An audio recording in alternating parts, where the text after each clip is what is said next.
How you doing, everyone? Spade here. I've been watching a lot of sketchbook and portfolio tour videos lately, cause those are always really entertaining to me. I love seeing what other artists can come up with, so I thought to myself, hey, I made a portfolio for an art showcase. Link to that video is right up here. I can show it off a little. And so here we are. Be excited. I won't be offering too many tips because this is something I threw together quite quickly, but one thing I did that was appreciated by the people who flipped through it was dividing it into sections. Section number 1 was reserved to my last school project called Letters, of which I'm still very proud. It's a silent comic, meaning it tells a story without using dialogue boxes.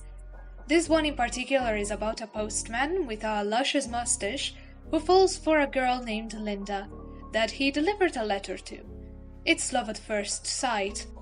But unfortunately, the postman gets his heart broken when he sneakily opens a letter that was intended for the girl and finds out the sender is Martin, Linda's long-distance boyfriend. In the meantime, a Bobby notices his odd behaviors and decides to keep an eye on the postman. When the following day, on his way to deliver another letter to Linda, the postman decides to open the letter and modify its contents to make it look like Martin was breaking up with her. Witnessing this, the policeman jumps into action, arrests the postman, and in the end, the poor guy gets fired for what he did, and on top of that, he loses his mustache. I wanted to keep the tone fun and lighthearted in this one, and I also had it take place in a sort of steampunk industrial city, which turned out to be a lot of fun to make. Drawing the vehicles was especially a ton of fun. I might use this town concepts for other projects in the future, who knows? In the second section of my portfolio, I decided to put some realistic drawings I made for art school. The first 3 are made with colored pencils and the other 3 were done with acrylics. I'm not a big fan of realism, but I'm capable of doing it if I wish.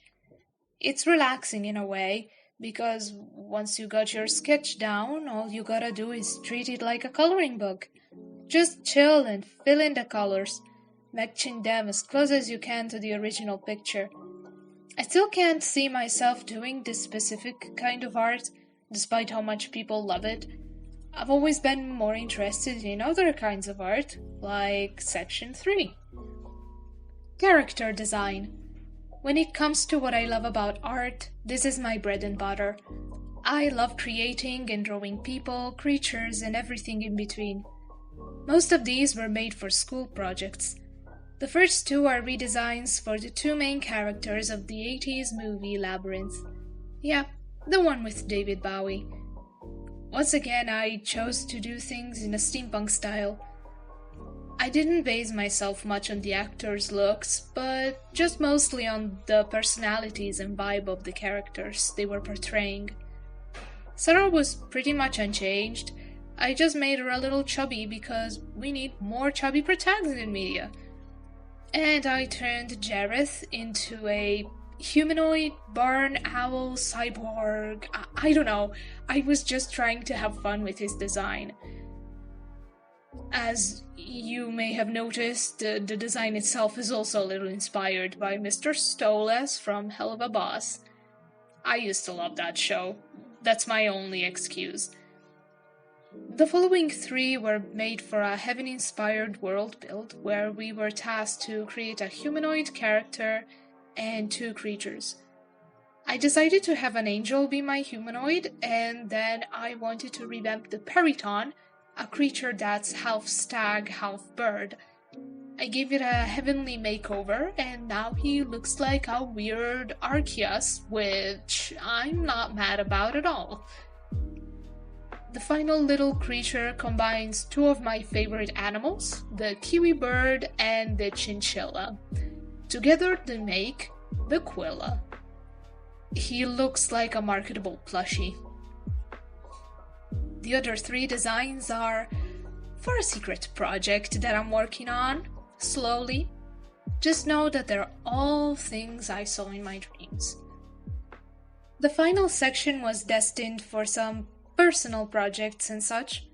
Here I put an inked illustration for the 3 characters I showed earlier. I may have been slightly obsessed with the Quillas, I'm sorry. Then we got a couple mind-melting dream stuff, and finally, a piece I made to get out of an art block some years ago. But that I'm still very proud of. In general, this section was for the stuff I felt like represented me well, but that I couldn't fit anywhere else.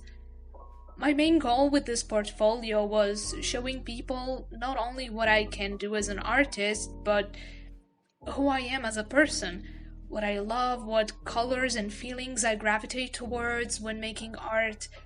If this had been a professional portfolio, I would have probably made it smaller, probably focusing more on the job I'm applying for, and putting small descriptions of the pieces to go along with them.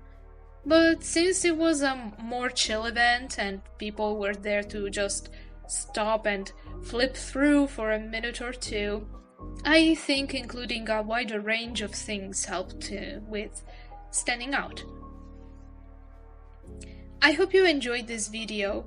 Depending on how this performs, I might make more where I flip through some old sketchbooks or something. Comment bones if you made it to the end. And don't forget to like and subscribe if you'd like to see more from me. Until next time, take care. Bye bye!